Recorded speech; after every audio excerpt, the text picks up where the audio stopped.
Muy buenos días, buenas tardes, perdón. Mi nombre es Martín de la Sota Burgos, soy psicólogo, magíster en Psicología Educacional y director ejecutivo de Fundación Chile Necesita ESI.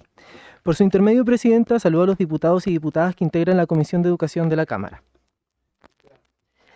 Vengo hoy en calidad de experto y como representante de la sociedad civil para argumentar a favor del proyecto de ley que modifica la ley número 20.418 para incorporar la prevención del abuso sexual infantil dentro de los programas de educación sexual. Permítanme desarrollar mi argumento en la medida que repasamos la historia legislativa chilena en torno a la sexualidad y su educación, la cual a mi juicio es una historia de luces y sombras debido a que las veces que el debate educativo en esta materia se han encendido, hemos podido observar con mayor precisión la sexualidad chilena, a veces con tanta claridad que para muchos ha sido preferible rápidamente volver a la habitual oscuridad. Fue recién en 1990, con la ratificación de la Convención sobre los Derechos del Niño en Chile, que el país les reconoce como sujetos de derecho. El Estado se comprometía a protegerles contra toda forma de abuso sexual en el artículo 1934 y con ello se iniciaron los debates para un proceso de reforma del derecho penal sexual. Recordarán ustedes que durante la década de los 90 tuvieron lugar también los casos más polémicos de abuso sexual infantil del que este país fuera testigo. El Estado reconocía la indemnidad sexual de menores de edad en paralelo a que Spinac, Schaeffer y Caradima operaban redes de explotación sexual encubiertas por diligentes redes de protección.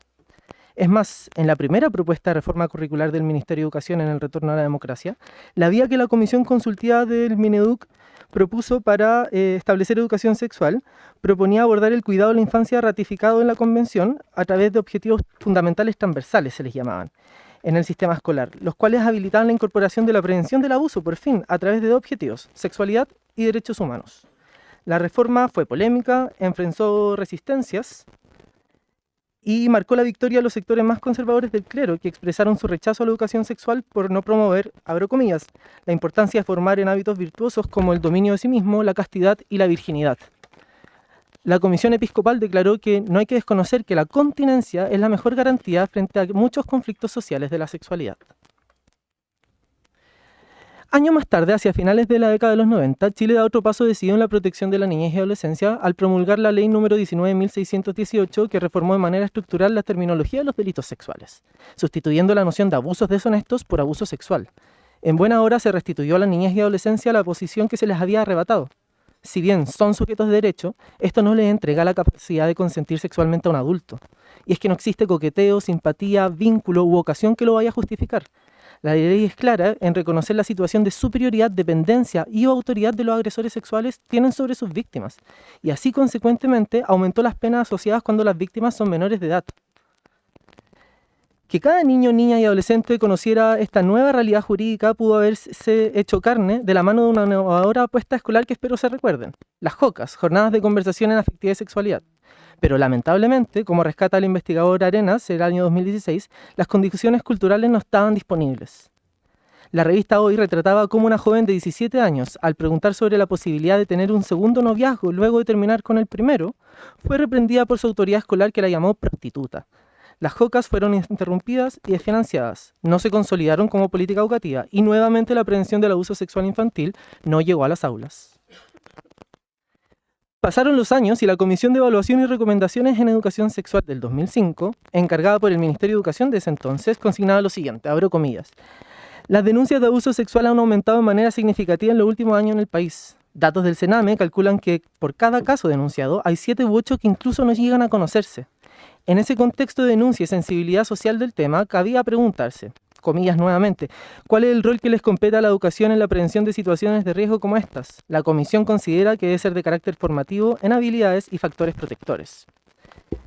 Este documento inspiró la presentación de la misma ley que hoy en día estamos discutiendo nuevamente, la cual nunca publicó el manual de prevención de abuso sexual en el espacio escolar que comprometía, y que en palabras de su secretaria técnica en dicha ocasión, Julia Marfán, decía: dependió muchas veces de que existiera al menos una profe que se atreviera a hablar. ¿Cómo es posible que haya que atreverse para trabajar en un espacio seguro? Al 2008, y en simultáneo a aberrantes denuncias de abuso sexual infantil en el entonces CENAME, la política quedó relegada a un segundo plano, la normativa paralizada y no consiguió la aprobación de su reglamento. Sigo, porque han existido otras reformas importantes, como que el consentimiento de un menor de 14 años no tiene valor jurídico y que delito es agravado cuando es cometido por tutores de la víctima. En 2011 fue tipificado el contacto sexual con menores por medios electrónicos y se castigó no solo el acto, sino también algo muy lógico, la preparación del abuso. 7 años más tarde, las entrevistas de niños y niñas denunciantes comenzaron a ser videograbadas para evitar la revictimización, al mismo tiempo que se legisló sobre la imprescriptibilidad del abuso sexual infantil. ¿Cómo es entonces que hasta la fecha estas avanzadas judiciales no logran permear las escuelas? Aquí es donde tenemos que reconocer que el cambio cultural no necesariamente va de la mano del cambio penal. Los programas de afectividad, sexualidad y género reservados únicamente para la enseñanza media han permanecido inalterables y desentendidos incluso de lo que en el año 2022 la Ley de Garantías de la Niñez, de Garantías y Protección Integral de la Niñez y Adolescencia mandata. La oscuridad en materia de educación sexual es la misma oscuridad con la que se hacen los depredadores para operar en impunidad. La Defensoría de la Niñez ha advertido que entre el 2022 y 2024 las denuncias por explotación sexual de niños, niñas y adolescentes aumentaron en un 73% y solo en el 2024 hubo 858 víctimas registradas en delitos de obtención, facilitación y uso de material abusivo, con un 90% de ellas siendo niñas y adolescentes. Así que, aprovechando entonces la oportunidad de exponer en la Comisión de Educación, permítame aportar con evidencia desde mi campo de expertise para esta conversación pendiente. La primera dice relación con las nobles virtudes que tiene la educación en sexualidad con enfoque preventivo. En su libro Cicatrices del Alma, la psicóloga Barrolet, 2025, expone el proceso terapéutico por el cual, bajo el seudónimo de Alma, su paciente identifica los primeros síntomas en el camino a la reelaboración de su trauma.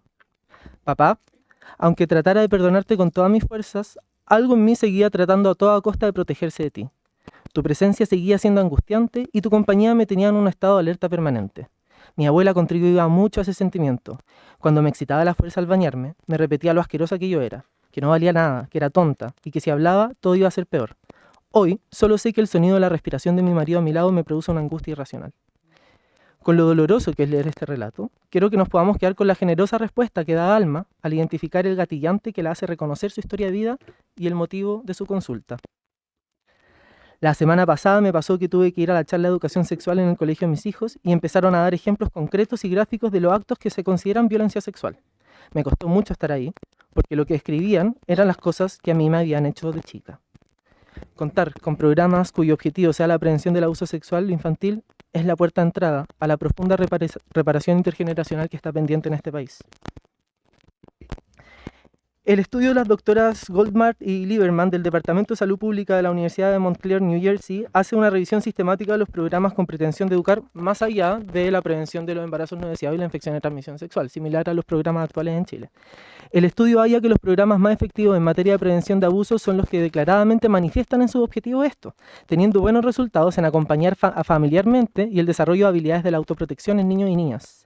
Por su parte, la Red Internacional de Investigadores en Salud Cochrane analizó programas educativos en esta materia en Estados Unidos, Canadá, China, Alemania, España, Taiwán y Turquía, concluyendo que estos programas no solo apoyan el desarrollo de actitudes de cuidado, sino que también aumentan la probabilidad de que los niños develen los abusos anteriores y actuales, lo que constituye evidencia fundamental para la detección temprana en casos de abusos.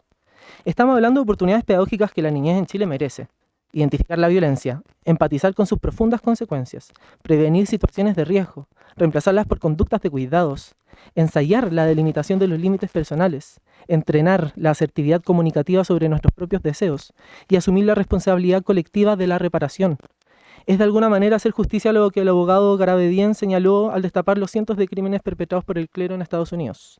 If it takes a village to raise a child, it takes a village to abuse a child. Si tomó un pueblo completo criar a un niño, fue el mismo pueblo completo el que permitió su abuso. La segunda idea que quiero transmitirles es respecto a la trascendental aportación que ustedes harían como corporación para avanzar en un cambio radical sobre cómo vamos a abordar educativamente la violencia sexual. Incluso en esta misma alocución, yo caí en este error de argumentar exclusivamente centrándome en las víctimas del abuso. La Defensoría de la Niñez, en su estudio de opinión de niños, niñas y adolescentes del 2024, arroja que el 41,5% de estos declara la falta de ESI como su principal preocupación. Y es fuerte lo que voy a señalar, pero esta conversación lo amerita. En estos porcentajes no solo se encuentran las víctimas de los abusos de hoy, lamentablemente también se encuentran los potenciales abusadores de mañana.